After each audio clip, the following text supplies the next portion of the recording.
Good morning. I'm going to explain to you this morning in simple terms how to zero in your red dot sight on your air pistol. But first, a couple of caveats to this. One, you don't try it on a windy day because your pellets will be everywhere. If it's blustery or it's raining, you do really need a calm day. The second thing is your red dot sight. Now, depending on how large a scope you buy on your red dot sight applies to the flexibility of elevation. I.e., now this is a 1x25 and its elevation says like that. I'm exaggerating to make a point. 1x30 is like that, a 1x20 is like that. And the third thing is the range you're setting up the pistol for. Now, normally for a pistol, it's 10 yards or 30 feet. It is no good being like John Wayne if you're new to the world of air guns and trying to set up a pistol to shoot for 100 feet. One, you'd be firing up into the sky and the pellet, by the time it reached its target, if it did, would just roll off it. They're pistols, air pistols, they're not rifles. Now, some pistols would be good for 40 feet. Some even 50 accurately, but UK spec is sub 6 foot-pounds. Now, American spec or some European spec, they go up to 8 foot-pounds. We're 6 foot-pounds. So your 6 foot-pounds, 30 feet is the norm. Now, let's get down to business. With a scope, you have two adjustments. You have elevation and you have windage. Or left or right and up and down. They're the adjustments on your scope, and you look through your red dot sight and you will see a red dot.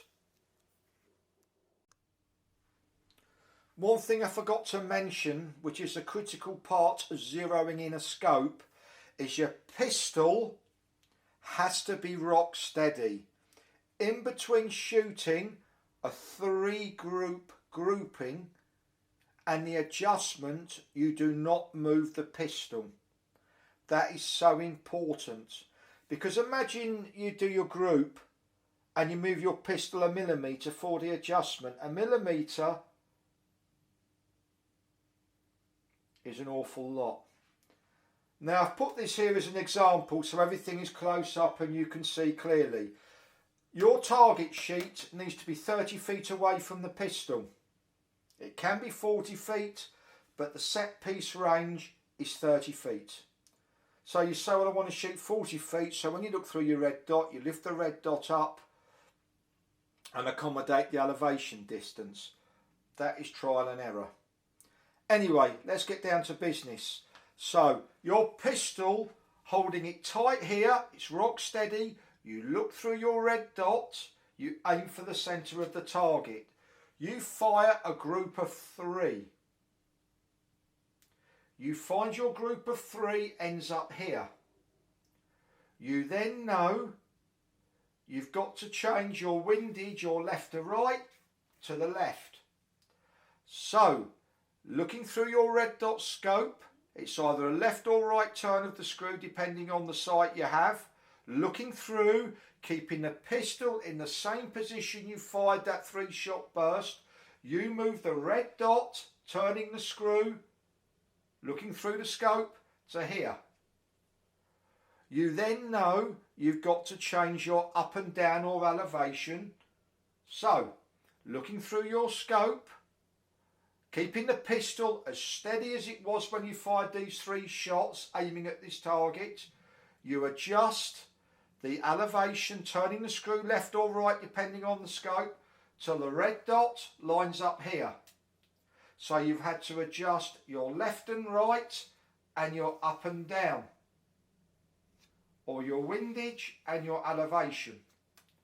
You then move the pistol and aim for the centre of the target again. You fire your next 3 shots. And remember, this is close to show you easily. This is 30 feet away. And you find that your next 3 shots are high. Now you know you haven't got to change your windage or left to right because you are in line, but you need to change your elevation or up and down. So keeping the pistol in the same position you fired those 3 shots, you adjust your elevation or up and down while looking through the scope, and you will see the red dot move up to here. You then move your pistol again and aim for the centre of the target. And you may find, you probably won't, but I'm using this as an example because it was already in line. Say your 3 shots end up here. You then know you've got to change your left to right or your windage. As I've said, depending on the scope, the screw is left to right here. So looking through, making sure your pistol is rock steady in the same position you fired your 3 shots, you move the red dot to here. So you move it across to here. You then fire another 3 shots and they should be dead central. I find that I've only had to shoot 9 pellets to zero in a red dot sight. Now bear in mind, when you've zeroed this in for 30 feet, if you go to a different weight of pellet or a different type of pellet, it will not be the same. Normally with a heavier grain pellet they go lower, lighter grain they go higher. Different types of pellets, wad cutters or hunting pellets, again they are different. But the most important thing is, while doing this, whatever pellet you do, is that the pistol does not move, and from taking your 3 shots and then the adjustment, that the pistol does not move. That is the most important thing. Thank you for watching, and I hope this has been of help. Thank you.